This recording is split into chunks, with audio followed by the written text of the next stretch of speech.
नमस्कार मंडळी, पुन्हा एकदा आपल्या नवीन एका व्हिडिओमध्ये तुम्हा सगळ्यांचं खूप खूप मनापासून स्वागत.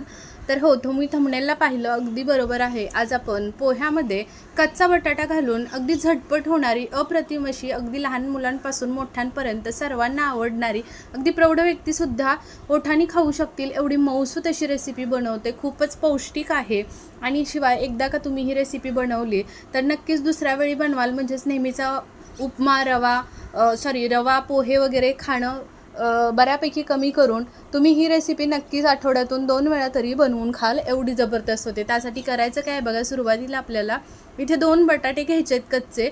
आता इथे आपल्याला म्हणजे झटपट होणारी आहे त्यामुळे कच्चे बटाटेच आपण इथे वापरणार आहोत. आणि इथे बटाट्यावरची साल काढून टाकलेली आहे, स्वच्छ धुवून घेतलेलं आहे. बटाटा साल काढून बारीक तुकडे करून घेतले आणि काळा पडू नये बटाटा म्हणून पाण्यामध्ये ठेवून द्यायचं थोड्या वेळासाठी. आता पहा, मिक्सरचं एक भांडं घ्यायचं आणि त्याच्यामध्ये 1 कप इतके किंवा वाटीचं प्रमाण तुम्ही सेट करू शकता. इथे मी वाटीच वापरली आहे, कप वगैरे घेतला तरीही चालेल. तर 1 कप इतके पोहे छान निवडून चाळून घेतलेले होते. ते छान असे मिक्सरमधून बारीक फिरवून घ्यायचे. आता हे फिरवून घेतलेलं बाजूला ठेवून द्यायचं आणि त्याच मिक्सरच्या भांड्यामध्ये जितकं आपण बटाटे घेतले होते 2, त्याचं 1 वाटी इतकं बटाटे झाले ते घालून घेतले. आलं आणि त्याच्यामध्ये मिरची घालून घेतली आहे. आता इथे 2 मिरच्या घातलेत मी. लहान मुलं जर खाणार असतील किंवा प्रौढ व्यक्तींना पण जरा जास्त तिखट आवडत नाही तर बऱ्यापैकी तिखट कमी करू शकता किंवा तुमच्या अंदाजाने तुम्ही ते कमी जास्त करू शकता. तर इथे पहा, आता छान मिक्स करून घेतलं त्याच पिठामध्ये जे पोह्याचं आपण पीठ बनवून घेतलं होतं त्याच्यामध्ये, आणि लागेल तसं पाणी घालून घ्यायचं. आता पाहू शकता इथे असं छान असं बॅटर तयार करून घेतलं. आता इथे काही जास्त पाणी घातलेलं नाही आहे, पण मी तुम्हाला इथे पाण्याचं प्रमाण एक्झॅक्ट नाही सांगितलेलं.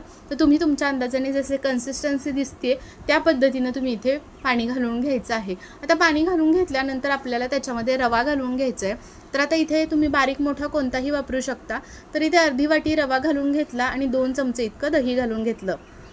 छान मिक्स करून घ्यायचं. पहा, अगदी व्हिडिओमध्ये दाखवते त्या पद्धतीनं. परत आपल्याला याच्यामध्ये काय करायचं आहे, कन्सिस्टन्सी ॲडजस्ट करण्यासाठी पाणी टाकायचं आहे, जेणेकरून व्यवस्थित आपलं हे बॅटर तयार होईल.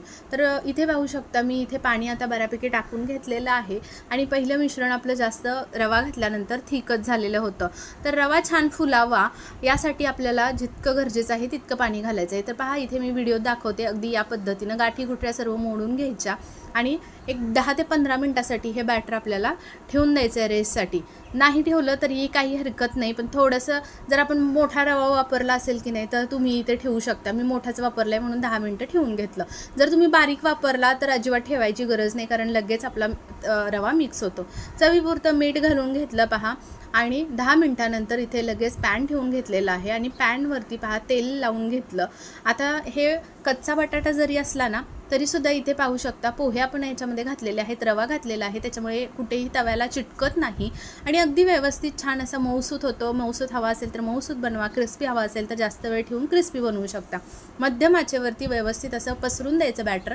साईडनं छान असं तेल सोडून घ्यायचं.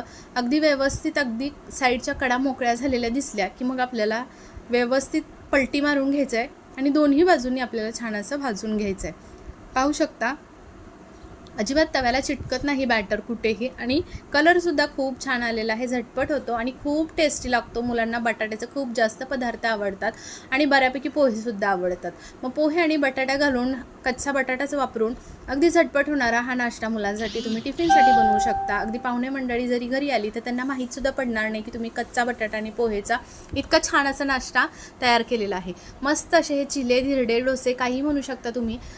या पद्धतीनं पहा आपण सर्व बनवून घेणार आहोत. तर एक काढून घेतलेला आहे. आता दुसरासुद्धा पहा तेल लावून घ्यायचं तव्याला आणि तोसुद्धा व्यवस्थित असा पसरवून द्यायचा. अगदी हलक्या हाताने पसरायचं म्हणजे व्यवस्थित पसरला जातो आणि निघतानासुद्धा अगदी व्यवस्थित निघतो, म्हणजे खाली तव्याला वगैरे अजिबात चिटकत नाही. तर पाहू शकता मस्त पसरवून घेतला. नंतर साईडनं तेल सोडून घ्यायचं. आता हा तवा ना मी खूप दिवस झालं वापरते, म्हणजे 1-1.5 वर्ष झालं वापरते. खूप छान तवा आहे बरं का. आपला हनीकॉमचा तवा आहे. जर तुम्हाला याची लिंक हवी असेल तर प्रोडक्ट मी टॅग केलेला आहे किंवा डिस्क्रिप्शनमध्ये मी याची लिंक देते, नक्की तुम्ही चेकआउट करू शकता. विशेष म्हणजे या तव्याची आपण याच्यावरती चपाती, भाकरी किंवा मग अगदी तुम्ही डोसे वगैरे असे चिले वगैरे काहीही आमलेट वगैरे तुम्ही बनवू शकता. अजिबात तवा खराब होत नाही, चिकटत नाही आणि विशेष म्हणजे याच्यावरती याच्यावरती तुम्ही ताराच्या काथ्याने जरी घासलं तरी याच्यावरती खारका पडत नाहीत. स्टीलचं जरी तुम्ही याच्यावरती भांडं किंवा स्टीलचा चमचा वगैरे जरी वापरला तरीही खराब होत नाही बरं का, स्क्रॅचेस येत नाहीत. जितका धुईल तितका छान असा तयार होतो तवा. तर इथे पाहू शकता मस्त असे मी 2-3 काढून घेतले आणि इथे चटणीसुद्धा तयार केलेली होती खोबऱ्याची.